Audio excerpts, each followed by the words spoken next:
নমস্কার বন্ধুরা, আমি সঞ্চিতাস এসেন্স রেসিপিসে আপনাকে স্বাগত। আজকে কি আপনার একদম রান্না করতে ইচ্ছা করছে না? তাহলে এই ভিডিওটা একদমই আপনার জন্য। খুব টেস্টি, খুব হেলদি, অথচ ভীষণ চটজলদি হয়ে যাবে। আপনার যেদিনকে রান্না করতে একদম ইচ্ছা করবে না সেই দিনকে তৈরি করুন এরকম একটা থালি। আমরা এরকম গোটা গোটা মাছ নিয়েছি। এটা তেলাপিয়া মাছ। আমার কাছে কিছু পার্শে বাটাও রয়েছে। তো আমি নুন হলুদ মাখিয়ে এটা ভেজে নিচ্ছি। একটা পেস্ট তৈরি করেছি। এটা আমাদের যে হলুদ সর্ষে, এমনি নর্মাল কালো সর্ষে আর পোস্ত আর একটু চারমগজ আর তার সাথে স্বাদ অনুযায়ী লঙ্কা, এইরকমভাবে এই পেস্টটাকে তৈরি করে নিয়েছি। এবারে আমরা এই মাছগুলোকে ভেজে তুলে নিয়েছি। এই যে বললাম পার্শে বাটা, এটাই পার্শে বাটাটা। আর এখানে এই মাছটাকে খুব ভালো করে আমরা এপিঠ ওপিঠ উল্টিয়ে পাল্টে ভালো করে ভেজে নেব। ভেজে নেওয়াটা কিন্তু খুব ভালো করে দরকার, তবেই আপনার মাছের এই রেসিপিটা ভীষণই টেস্টি তৈরি হয়ে যাবে। তো এইরকম করে মাছটাকে ভেজে নেব। এখানে একটা মাছকে আমি টুকরো করে ভাজা খাওয়ার জন্য তৈরি করে রেখেছি।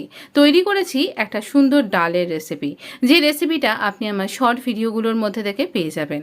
তো সেই ডালটা তো আমি পরিবেশন করছি, তার সাথে এই মাছ ভাজা। আর গরম ভাতের সাথে মাছ ভাজা ডাল দিয়ে খেতে কার না ভালো লাগে বলুন তো। তার সাথে এই মাছের ঝালের একটা অনবদ্য প্রিপারেশন।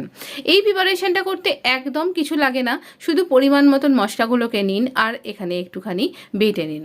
দিচ্ছি 5 ফোড়ন, মাছটাকে ওপর দিয়েই দিচ্ছি। এটা উল্টে দিলেই এই 5 ফোড়নের সমস্ত কিছু এর মধ্যে চলে যাবে।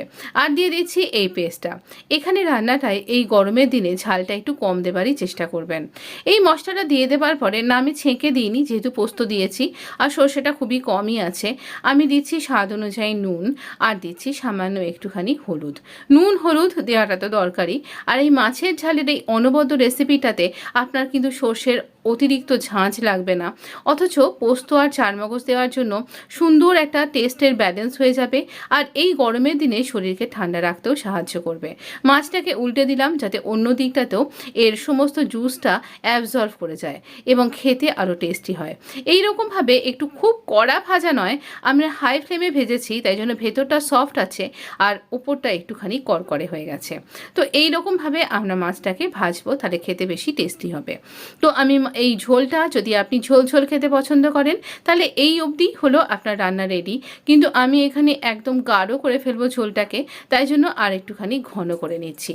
একদম ঘন ঘন ঝোল দিয়ে গা মাখা মাখা খেতে বেশ ভালো লাগবে। রান্নাটা যখন পুরো হয়ে এসছে সেই সময় দিয়ে দিলাম একটুখানি হাফ চামচ মতন, চা চামচের একটুখানি সর্ষের তেল। দেখছেন কি অনবদ্য দেখতে লাগছে। তো এটা খেতেও কিন্তু অনবদ্য হয়েছিল।